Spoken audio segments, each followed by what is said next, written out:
natural makeup look. So first, I'll cleanse my face with a facial wipes. So before I putting some makeup, I'll surely make my skin moisturize and also clean. Now is my face already prepped, so I'm ready to put my base. For my base, I'll be using a Maybelline Fit Me Foundation. Kriuba na ba yung check? No. So, I'm using two tools, a foundation brush and a beauty blender. Tuloy ko kaka-brush mo. So, dispense first sa back of my hand and then apply my face. So, first I will use a foundation brush to apply it on my face, and then afterwards I'm using the beauty blender. Kabibo, basta mo kasi chart.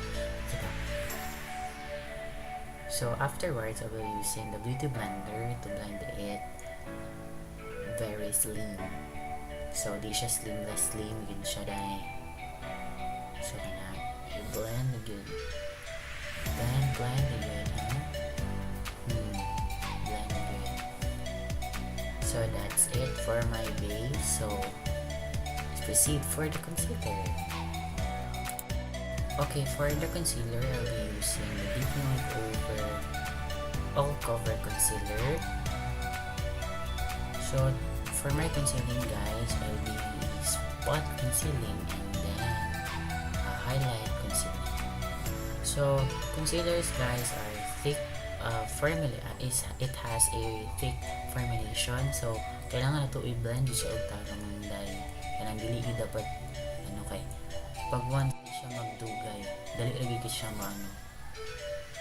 If in case or kuan kanang naragid siya tendency na mag-cake up dayon siya kung dili nimo siya ma-blend og tarong sa imong face. So na-blend ako siya sa kong under eyes, forehead, and nose bridge and chin.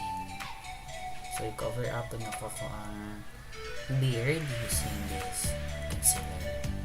So blend again siya just like what you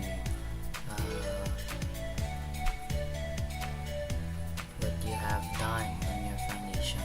So ano yun, no? Isot ka ma-English na Diyos ko. Bisaya content creator na nataan eh. So that's it, guys, for the concealer. The next process or isa na sa iba pang sa lang kay Nishido Final Powder. So ang tawagan nila na application is the baking, kung in terms of sa makeup na mo sa mga makeup artist nila. So ang term naman is baking kay imong ginaluto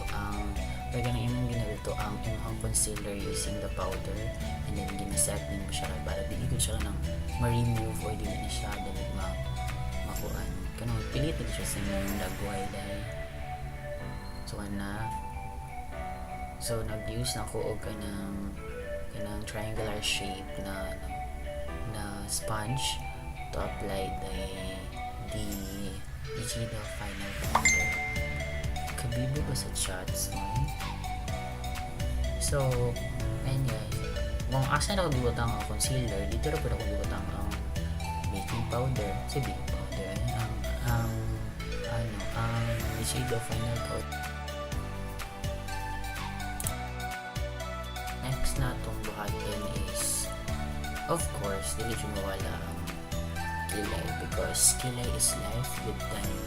So makuha natin ba ng mga estudyante sa mga nagtatrabaho unit top yung so na ng kilay everyday kayo ng presentable. So for this kilay, guys, dili na ko siya i-flick good. I will just achieve the eyebrows na kanang natural looking lang, kanang bushy lang, hugaw ta naman, pero bet gyapon siya nang fill in ang gyapon ng brows, dili kay on flake kay para natural looking ra gyud siya, balik-balik no. natural looking lang gid siya. So guys, ano lang, ang right side sa akong kilay gyud akong buhatan sa nasa yung left side yung screens. Pero gyud atong buhatan sa doubles off cam. Nagid ako buhatan ako ang isa ka kilay kay para safe daw na.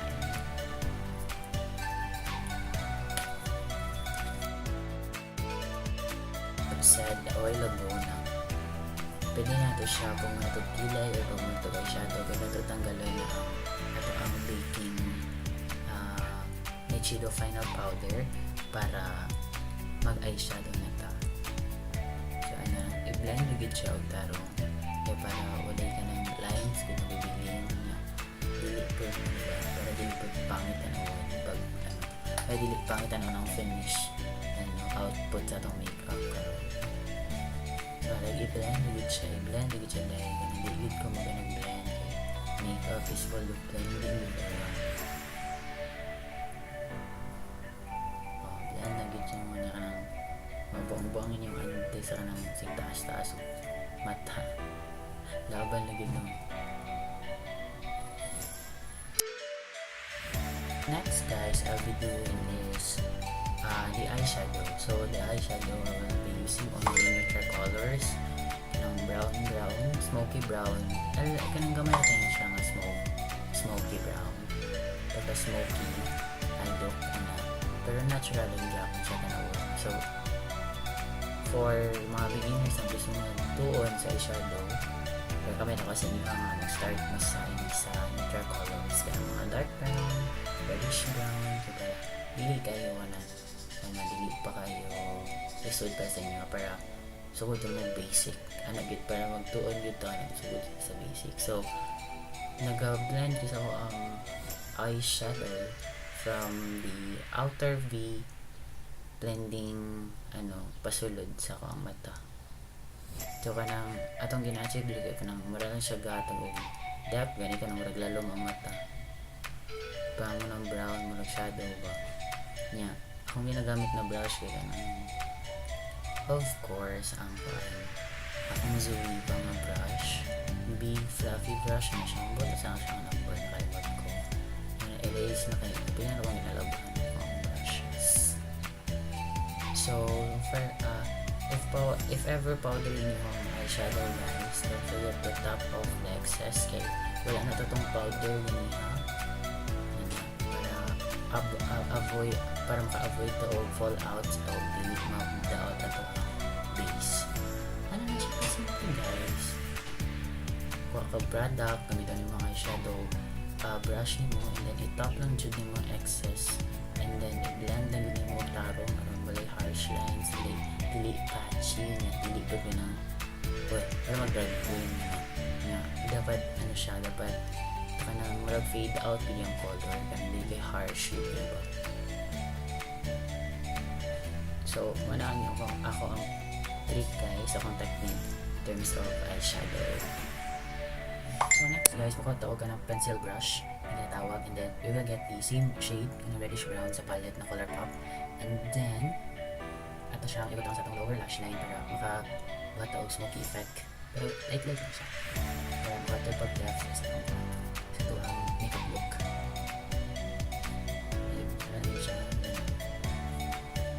Blend siya ng mulay harsh lines kapag hindi siyang smudge huwag ka nang dali anong siyang smudge na sa mga brush gamit yung brush so muna siya guys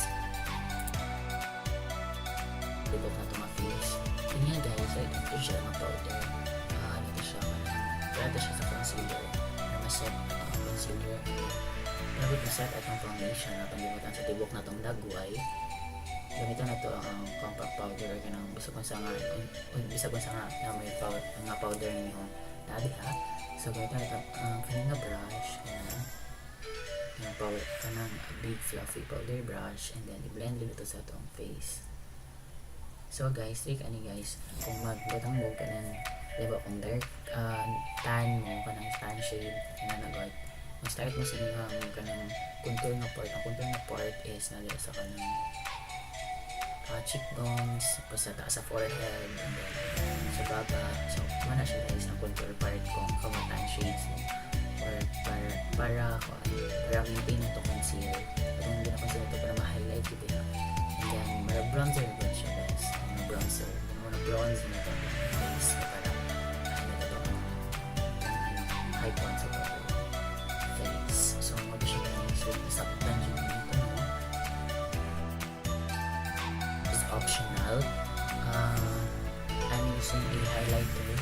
So first ginagamit yun ako ang finger pag-apply sa highlighter. Highlighter is kuan siya pero ma-highlight ko dun sa kuan highlight pa mo na siya ka ng shade siya nga.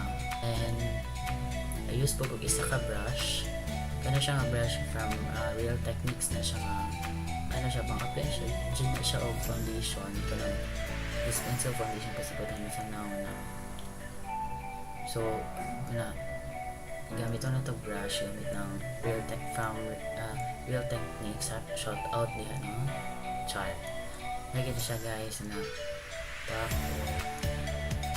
sinaw kayo siya so kana siya guys second to the last na yun na itong buhaton is ang contour. Importante kayo na siya guys mag-contour para kita na mga cheekbones diba. So guys, this is the final look.